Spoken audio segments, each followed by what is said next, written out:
Democratic Congresswoman Nanette Barragán of California. Her district, in her congressional district, includes a community of Paramount, which is just south of Los Angeles. Some protests flared up in Paramount this weekend. Congresswoman, thanks for being here. Appreciate it. So yesterday you spoke with CNN's Dana Bash on State of the Union. You acknowledged that not all the demonstrators have been peaceful, and you said, quote, "Those are not the people that are coming out to protest immigration." So who do you think the people who are not peaceful are? Are they outside agitators, as President Trump says? They definitely could be. We've certainly heard some could be anarchists, people who are looking for trouble. People are just, in the evenings looking for some trouble to make. So I don't think those are the people that are out to protest the mass deportations. And that's what you're seeing. You're seeing people angry that you're having mass deportations happening in Los Angeles after months of seeing this administration send ICE agents to hospitals to wait for women to have labor, sitting there in the Labor Department to separate their kid and try to deport the mother, to schools to take kids, and of course now just rounding up people. There is no targeted enforcement. We know they're going to like Home Depot lots to look for people who are looking for jobs. They're not criminals, and that is the outrage that you're seeing. And I think that if ICE left, I think if the National Guard left, you would see this all die down. There is a way to do immigration enforcement. It's been done before. This is just the president's way to escalate things, to cause tension, and I think really to distract what's happening in Washington on all the failures, whether it's the economy tanking, whether prices going up, whether the millions he's going to take away from healthcare. This is the master in a show, and this is what he wanted. I want to get to that in a second, but just in point of fact, you said they're not criminals. If somebody from the Trump administration were here, they'd say they may not be violent criminals, but if they're in this country illegally, they're criminals. You say that deportations can be done, or immigration enforcement can be done peacefully.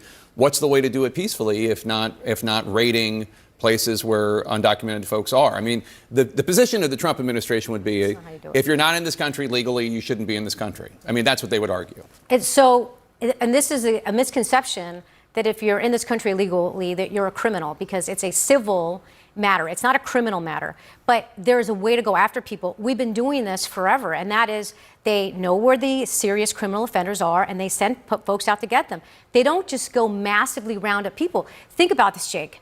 U.S. Marshal was picked up. U.S. citizens are being picked up.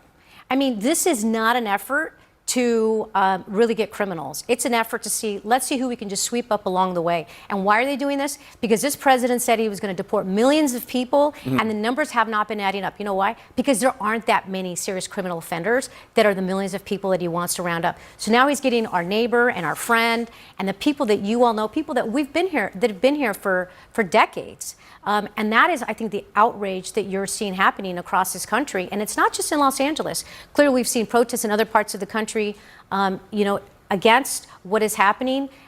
What the president's doing, though, is a complete escalation. I think it's a violation of the law. I think it's an abuse of power. How is it a violation of the law?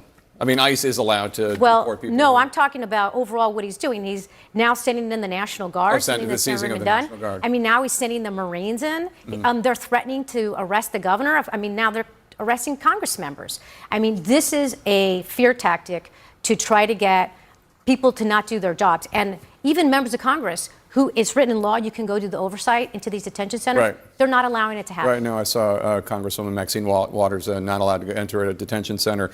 Let's talk about this detention theory, because I've seen political analysts say this as well, that President Trump would rather have us be talking about and rather have these images, not these ones in particular, these are peaceful images, but the images that we've seen of violent protest, of riots, of cars on fire, et cetera. He would rather have that and be able to project a strength, law and order, whatever he perceives it to be, versus stories about he and Elon Musk, stories about him having the big, beautiful bill, troubles getting that through the Senate.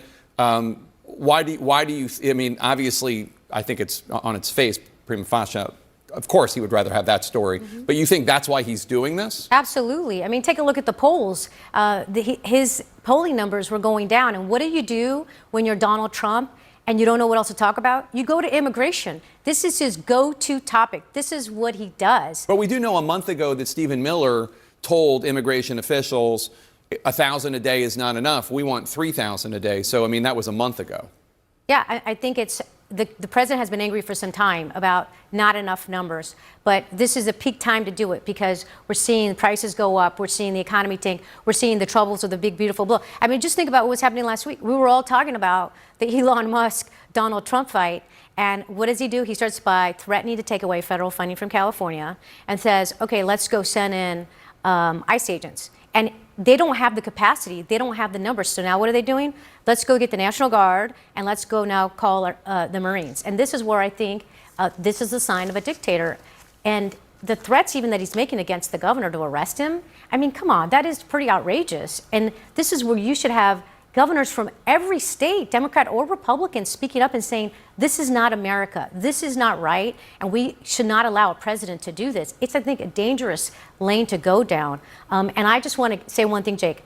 For people that are out to protest, we have to keep it peaceful because this is what the president would want. He would want the violence. He wants those images. You know, we're seeing some of the same images over and over again, the same car that's being burnt over and over again, instead of the peaceful protests that are happening, that like happened today. And we're showing peaceful right? protests right now. Look at you, you know. Yes, I see some. I don't know who you're criticizing. But we see way more because it's more inflammatory, it gets more eyeballs. But if you go to Los Angeles, 99% of Los Angeles is, people don't even know what's going on. We tend to not cover the planes that land safely. Well, exactly. But I think there's a misconception that the city is out of control. I mean, you heard the president say that. The city it would be obliterated. They made downtown Los Angeles a no-go zone. I mean, the police, because of all the unrest. But I hear what you're saying, and as you can see, we are showing the peaceful images right now. So I understand your complaint, but you know. It's a very small part of Los Angeles. I just want to remind people. And if you go to certain parts of the city, they don't even know what's happening. I get that, but still, I mean, 5 cars set on fire is still a lot of cars set on fire, even if most cars are not. But we appreciate your being here. And we condemn that violence, and those people should not be out, and those people should be arrested. No doubt about that. Okay. Democratic Congresswoman Nanette Barragán of California, thanks so much. Good to see you, as always.